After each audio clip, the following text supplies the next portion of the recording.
Hola, ¿qué tal? Vision Comic aquí. Hoy vamos a tocar un tema desde la parte técnica y a la vez estética del cine. Y bueno, no solo del cine, sino también de todos los medios audiovisuales. La cuestión de definir qué son los efectos especiales y también por otro lado qué son los efectos visuales. Porque hoy, como podemos ver en muchas películas y producciones actuales del siglo XXI, vemos el crédito de supervisor de efectos visuales, cuanto antes era supervisor de efectos especiales. Esto surge porque los efectos especiales no solo eran para los medios audiovisuales en su momento, era también para los teatros, espectáculos de ilusionistas como Robert Houdin o incluso el mismo Georges Méliès, como ya hablamos en el video anterior de maestros de efectos especiales. Esto deriva de que en sí una definición de efectos especiales o efectos visuales, que es una ilusión óptica a fin de cuentas, es lo que no se puede crear en el momento de filmación. Pero antes hay que aclarar unos puntos. Atención, una cosa que hay que destacar es que aquí en este video no vamos a hacer una comparativa de cuál es mejor o cuál es peor o cuál sirve más o cuál es más eficiente. El propósito sobre todo es definir por qué se llama un término así y otro término así. Otra cuestión también muy importante es de que vamos a hablar un poco, no tanto de su evolución, pero cómo puede ir cambiando. Otra cuestión, cuando hablemos por ejemplo de efectos visuales, hay que tomar en cuenta que no es necesariamente todo lo que se genera en un ambiente digital, con el acrónimo CGI, que es imágenes generadas por computadora en inglés. Depende también de muchos aspectos que incluso vamos a analizar con ejemplos. Por otra parte, debe de haber también un consenso de que juntar lo práctico, que sean los efectos especiales comunes, con los efectos visuales, que es lo digital. Tenemos que checar mucho ese detalle para ver que incluso su armonía al juntarse producen una obra que con el paso del tiempo envejece bastante bien. Vamos allá. En sí, los efectos especiales, cuando iniciaban, pensemos, cuando era la época de los teatros o los espectáculos de magia, muchos magos usaban ese tipo de ilusionismo, que ahí deriva el término de los efectos visuales, para precisamente crear sus espectáculos.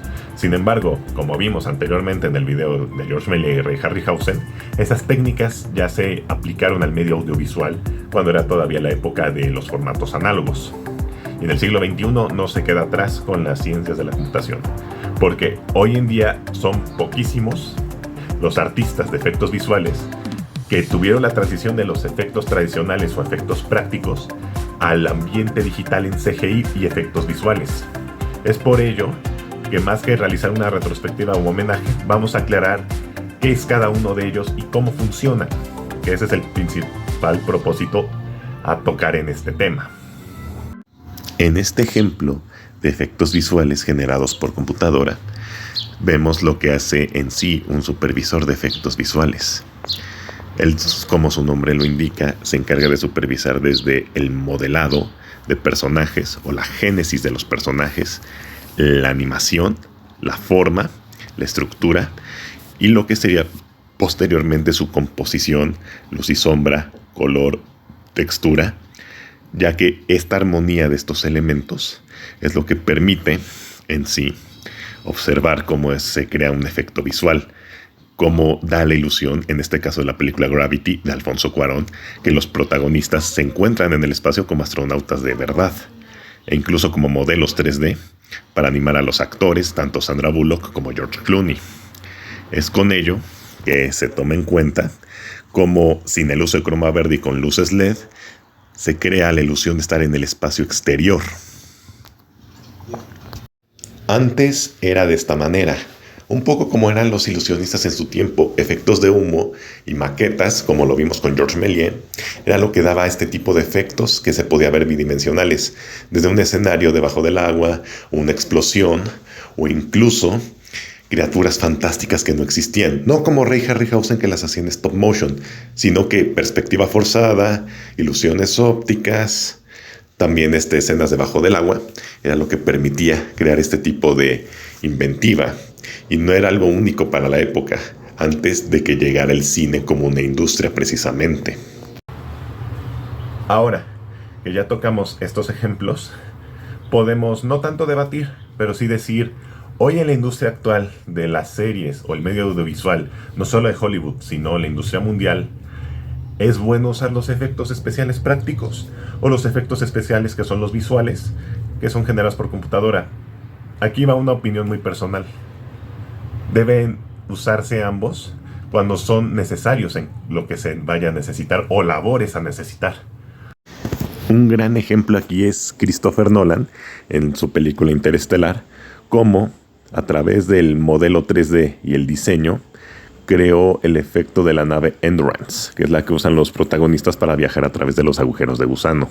Desde una idea en papel hasta modelarla en 3D, incluso usar maquetas en escenarios de croma verde, es lo que da ese tipo de realismo de un efecto práctico como una maqueta a un efecto visual que es digital en un croma verde. También se debe tomar en cuenta algo.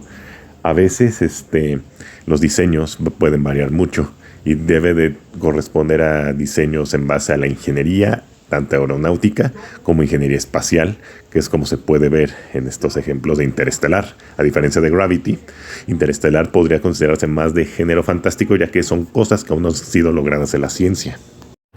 En la nueva trilogía de Star Wars, narrativamente y argumentalmente tal vez no aporte mucho, pero podemos ver esto, los efectos prácticos y los efectos visuales, cómo se juntan. En el sentido que da no solo una sensación de realismo, que no es tanto la intención, es un mundo fantástico, o un universo fantástico, mejor dicho, son varios planetas, pero yo creo que puede aportar más el crear cosas físicas al momento que algo digital. Porque veamos muchas películas de los años 90, incluso inicios de los años 2000, cómo envejecieron muy mal en cuestión de efectos visuales, e incluso lo primero que se hacía en CGI. Ahora que este año Parque Jurásico cumple 30 años, ha envejecido bastante bien y ya son 3 décadas. Hace 30 años, precisamente se estaba ya dando el paso a los efectos visuales con el CGI. Era por ello que no solo se iban a dejar de lado los efectos prácticos para crear a los dinosaurios, pero en un plano general como cuando el T-Rex ataca la camioneta, se necesitaba que fuera toda una composición y un diseño digital. Un animatronic se usaba en escenas como un big close-up que se ven los ojos de los dinosaurios o su cabeza nada más. Y ahí se agregan desde sombras, luces y una paleta de colores y sobre todo animación para darle vida. Ahora una pequeña reflexión.